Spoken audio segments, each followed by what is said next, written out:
No fanfare, no headlines, just a quiet vessel sailing from Canada's western shores toward the heart of Asia. But this ship carried more than cargo, it carried a game-changing message. Canada is no longer content playing second fiddle to the United States. While Washington remains tangled in trade wars, political upheaval, and endless domestic squabbles, Canada has been methodically executing a masterful energy strategy nearly 10 years in the making. And now, they're reaping the rewards. The outcome? Japan, South Korea, and China, three energy giants that America once considered locked-in customers, have inked massive multi-billion-dollar agreements with Ottawa, catching the US completely off guard. Natural gas that traditionally flowed south is now streaming west across the Pacific to allies America took for granted. Is this merely a missed commercial opportunity, or are we witnessing the first serious crack in America's carefully constructed wall of global dominance? In today's deep dive, we're going to unpack this remarkable story. How did Canada manage to outflank the world's energy superpower? And perhaps more crucially, if America doesn't respond fast, what does our future look like in 5 to 10 years? Before we dive in, please note this analysis is purely educational, presenting facts and perspectives from public sources without promoting any political viewpoint. In less than 12 months, Canada has executed a series of brilliant strategic moves on the international energy stage by securing massive liquefied natural gas (LNG) supply contracts with three of Asia's most powerful economies, Japan, South Korea, and China. What makes this development particularly striking is that these three nations have historically been America's most reliable LNG customers, depending heavily on gas exported from US Gulf Coast facilities stretching from Texas to Louisiana. Could this shift seriously impact American livelihoods? Let's examine what's unfolding. In Japan, two energy powerhouses, Toho Gas and Tokyo Gas, have locked in long-term LNG purchase agreements with Canada. Toho Gas committed to buying approximately 300,000 tons of LNG annually for 15 years beginning in fiscal 2024. Tokyo Gas went even bigger, securing a basic agreement for around 600,000 tons of LNG yearly for 13 years, with flexible delivery options allowing redistribution based on market conditions. Both agreements are structured to capitalize on Canada's revolutionary new infrastructure in Kitimat, home to the nation's inaugural LNG export terminal positioned strategically on the Pacific coast. South Korea's relationship with Canada runs much deeper than simple buyer-seller dynamics. State-owned KOGAS, the globe's third-largest LNG importer, isn't just seeking reliable supply sources. They've taken a 5% strategic ownership stake in the LNG Canada project. This early participation demonstrates a profound commitment to securing dependable, clean gas supplies from Canada, completely insulated from Middle Eastern geopolitical chaos or US-China trade tensions. China, while not announcing specific commercial contracts publicly, has positioned itself through PetroChina, the country's largest energy corporation, which currently owns a 15% stake in the LNG Canada project. This means Beijing isn't merely a purchaser, they're an owner and active participant in Canada's LNG supply infrastructure. This strategic positioning helps China secure long-term energy stability as it gradually phases out coal and pursues cleaner energy alternatives. These aren't simple business handshakes. These are strategic partnerships that establish new LNG trade corridors directly from Canada's Pacific coast to Asian ports, completely bypassing the traditional US pipeline network and fundamentally redrawing North America's energy export landscape. If this trend accelerates, America won't just lose LNG market share, our geopolitical influence across Asia could diminish significantly. Canada has remained relatively quiet about their strategy, but their actions speak volumes. According to Shell's LNG Outlook 2025, global LNG demand is projected to surge approximately 60% by 2040, driven primarily by explosive economic growth throughout Asian markets. In this context, LNG Canada possesses a tremendous geographical advantage. Its Pacific coast location makes it perfectly positioned to serve Asian markets efficiently.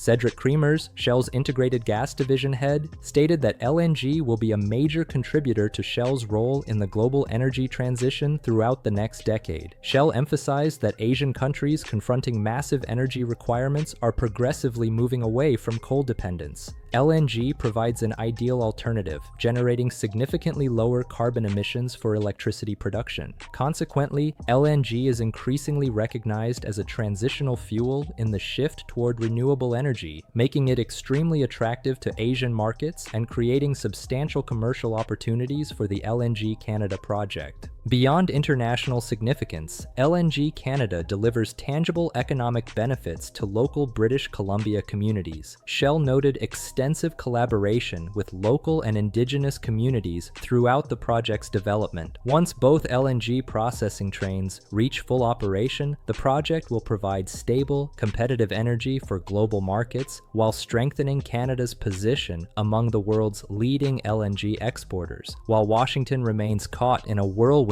of internal challenges, trade disputes, deep political divisions, intense election cycles, and prolonged tax negotiations, Canada has been quietly orchestrating a nearly decade-long strategic counteroffensive that virtually no one detected.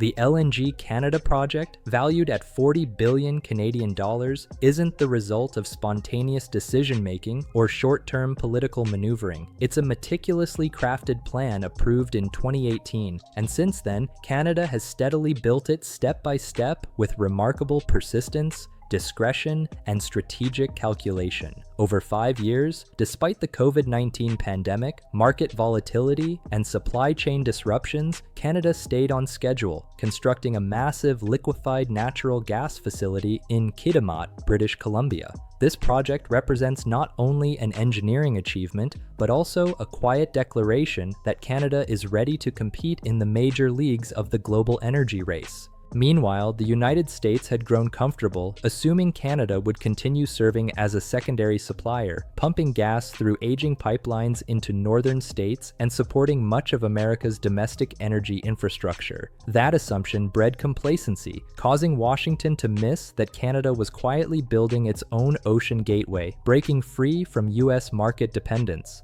When Canada's first LNG shipment departed Kitimat at the end of June 2025, heading to Asia rather than flowing south, it wasn't just a shipment, it was a declaration that Canada had achieved strategic energy independence. For many Americans, Canada's image remains one of stability, cooperation, and friendliness, a gentle neighbor to the north. But that very perception led Washington to overlook a significant geopolitical shift. Canada doesn't just want to sell LNG, they want to control market share. What makes this even more remarkable is that the project's major investors aren't Canadian companies, but global energy giants like Shell, Petronas, PetroChina, Mitsubishi, and Korea Gas. They view Canada as a secure, reliable investment destination, something the US should deeply consider, especially as global capital increasingly avoids politically unstable environments. While America has been busy changing the rules of the game, Canada quietly built its own stadium and invited the global audience to watch. This counterattack wasn't noisy, but it has redrawn the energy map and directly challenged United States leadership in the global gas market. If Washington doesn't wake up soon and recalibrate its strategy, for the first time in decades, Americans might find ourselves importing LNG through the very routes we once dominated. Throughout the 20th century and into the early 21st, the United States served as the global conductor of the energy orchestra, not just due to abundant natural resources, but also because of superior infrastructure ecosystems and strategic trade alliances. But by 2025, a new reality is emerging. The US is gradually ceding its leadership role in LNG exports to its northern neighbor. So, what caused this concerning shift? There are several interconnected reasons. The first issue isn't gas shortage, it's infrastructure vision shortage. The United States possesses enormous natural gas reserves, but lacks a comprehensive long-term strategy for building LNG export infrastructure targeting global markets, particularly Asia. Most U.S. LNG export terminals concentrate along the Gulf of Mexico, specifically in Texas and Louisiana. While these are powerful production centers, exporting LNG from here to Asia requires passage through the Panama Canal, involving high costs, frequent congestion, and significant geopolitical risks. Meanwhile, Canada looked further ahead. They built the Kitimat port in British Columbia directly on the Pacific coast, cutting more than 10 days off shipping time compared to U.S. Gulf Coast LNG carriers. No Panama Canal transit, no waiting, no reliance on intermediary nations. This wasn't just a geographic advantage, it was a strategic move Washington didn't make or didn't prioritize. Next, domestic politics distracted and destabilized U.S. decision-making. Many analysts have noted that recent years have seen both Republican and Democratic administrations caught in a vortex of internal politics, partisan warfare, bipartisan gridlock, and unstable policymaking. A stark example, the dispute over digital services taxes with Canada. While President Trump was publicly attacking Ottawa on social media, Canada quietly removed the tax and, within hours, sent its first LNG shipment to Asia. It was a powerful contrast. America was talking, Canada was acting. The result? Canada earned Asian partners' trust, while the US was increasingly viewed as unpredictable and unreliable. Lastly, the US made a strategic miscalculation by underestimating the Asian market. The domestic US market is approaching saturation in LNG consumption, whereas Asia represents the true goldmine of the future. According to Shell's projections, LNG demand in Asia will grow by 60% by 2040, led by Japan, South Korea, China, India, and Southeast Asia. Yet Washington continues behaving as though the Asian market is secondary. Canada, conversely, has completely pivoted toward the Pacific, investing in tailored infrastructure, building bilateral trade agreements, and crucially, not allowing domestic politics to entangle their foreign energy strategy. Can you imagine the consequences the US might face moving forward? Spoiler alert, it's not just about losing a few percentage points in export market share. If we continue lacking strategy and allow our neighbor to dominate the Asian LNG market, America's global standing will erode even further.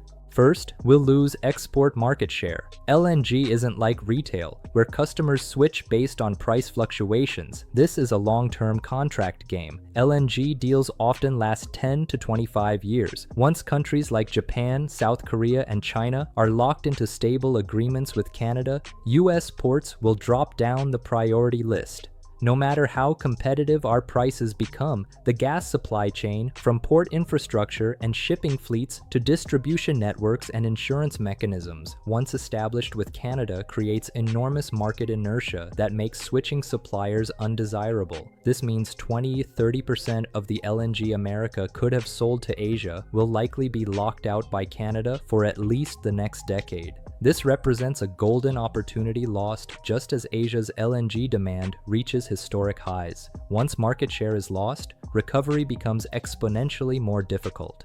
What happens next? In an era of multipolar power competition, energy isn't just fuel, it's diplomacy. It's soft power used to shape regional influence. For the US, liquefied natural gas has been one of the most strategic tools for maintaining influence in Asia, a region accounting for 70% of global LNG demand and including key American military allies such as Japan, South Korea, the Philippines, and Taiwan. But now, that energy leverage is gradually slipping into Canada's hands, weakening America's voice on the Asian chessboard. In countries like Japan and South Korea, where domestic energy production is virtually non-existent, with dependency rates of 90% and 85% respectively, LNG is more than clean energy. It's the backbone of national energy security. A stable LNG supply keeps power plants running, heating systems operational during winter, and industrial production on schedule.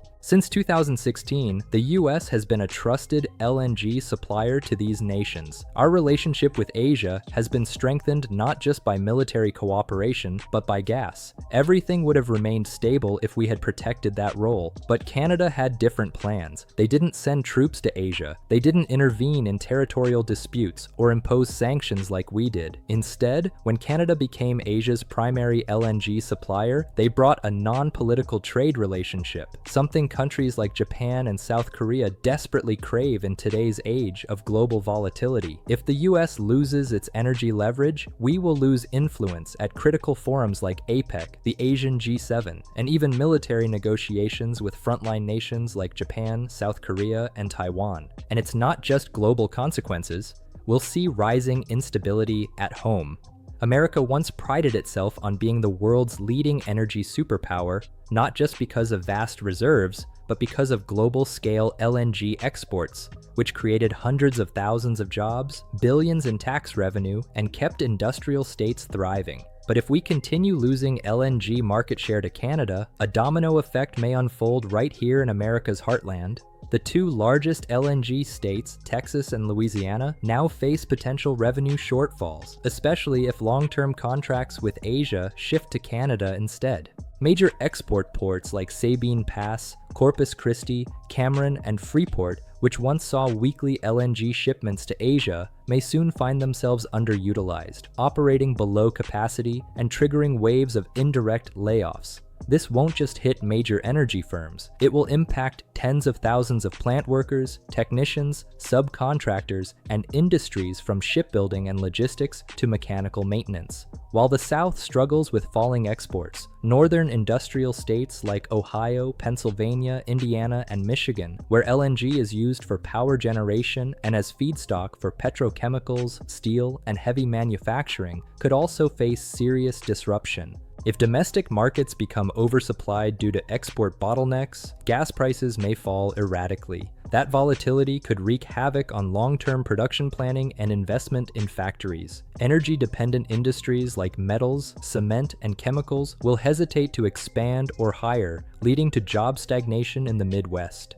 As LNG export hubs decline, energy sector jobs will vanish. These are not easily replaceable positions. Where will the existing skilled workforce go? Mechanical engineers, gas technicians, pipeline specialists? These professionals cannot simply shift into retail, restaurants, or delivery services. Meanwhile, green industries like renewables or battery storage are still too young, lacking the scale and momentum to absorb this workforce in the short term. The result? A hollowing out of high-skilled labor, long-term unemployment, and declining confidence among America's technical middle class. A nation cannot function properly if its middle-class technical workforce loses motivation. Declining morale leads to decreased productivity, reduced innovation, higher industry attrition rates, and ultimately shakes the technical foundation that has been the backbone of the American economy for over a century.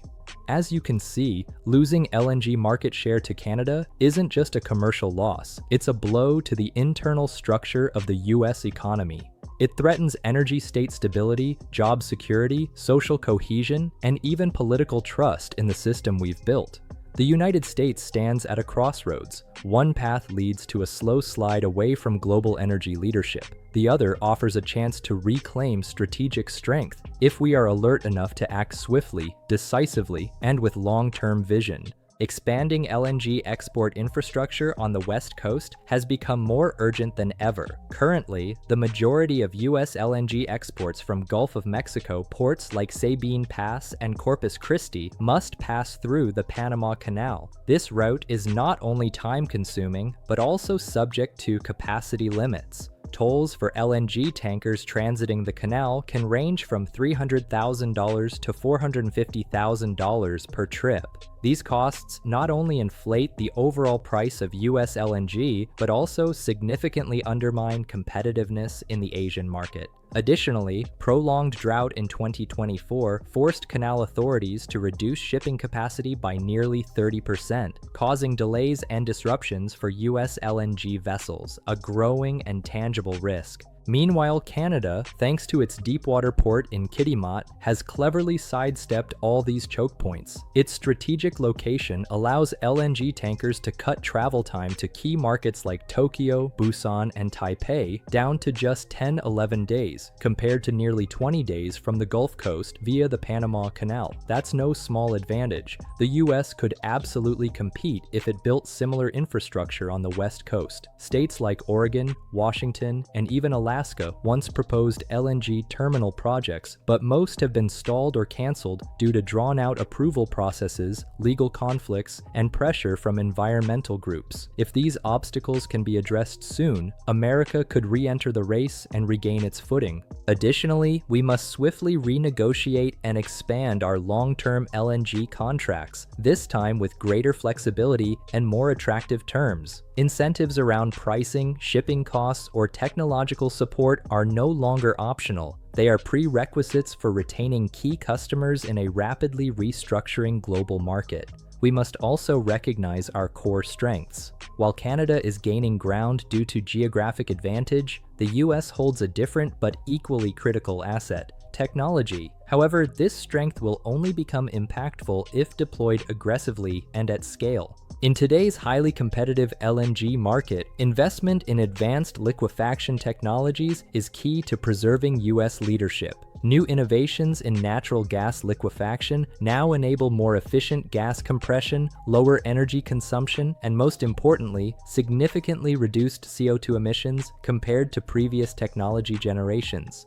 With proper investment and large-scale implementation, this could make American LNG not only cheaper but cleaner, meeting the increasingly stringent environmental standards of regions like Europe and Asia. However, cutting-edge technology is of limited use if constrained by weak infrastructure.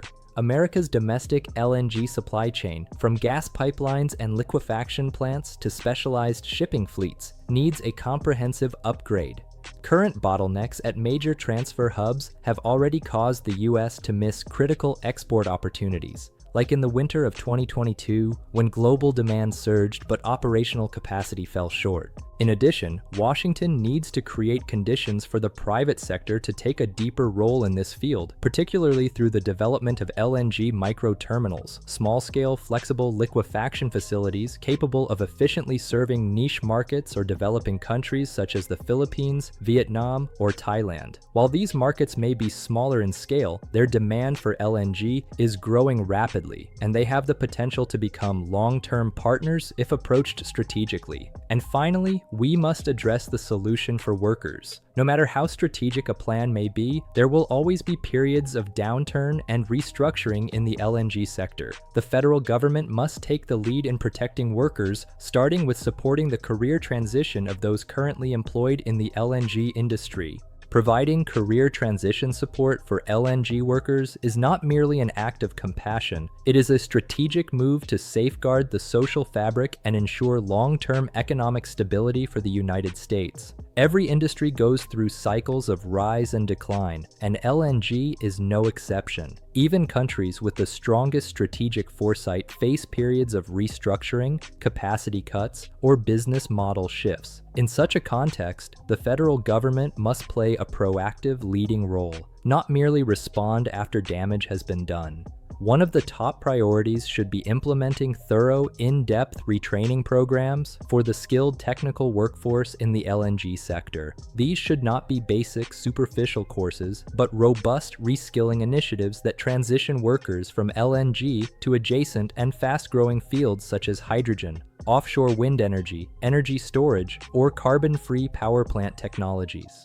Reutilizing an already well-trained workforce saves social costs, shortens end periods, and helps maintain the stability of the technical middle class, a core force in any major technological transition. In addition, a local economic stabilization fund should be established, supported by both public and private sectors.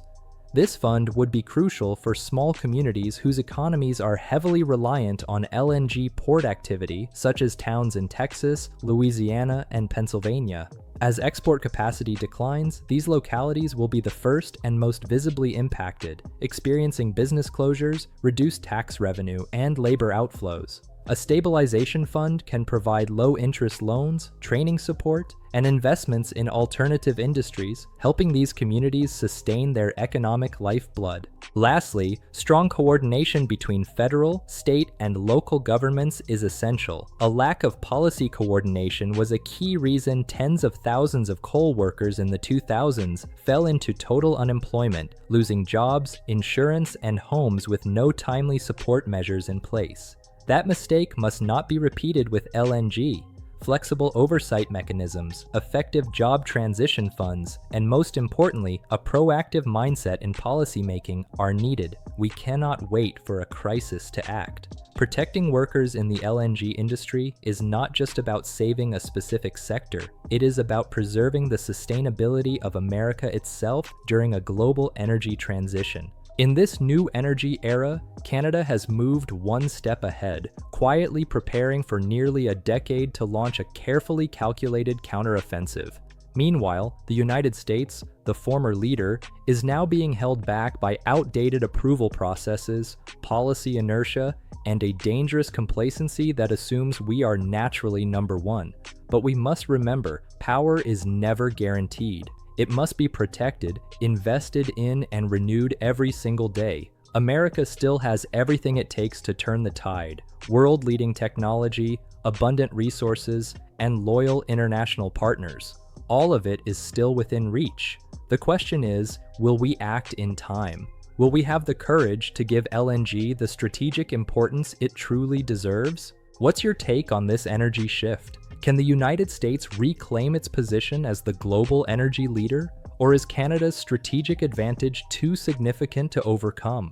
Share your thoughts in the comments below. We want to hear your perspective on this critical challenge facing America's energy future. And if you found this analysis valuable, make sure to subscribe and hit that notification bell so you don't miss our upcoming deep dives into the stories that are reshaping our world. Because informed discussions like this are exactly what we need to navigate the complex geopolitical landscape ahead.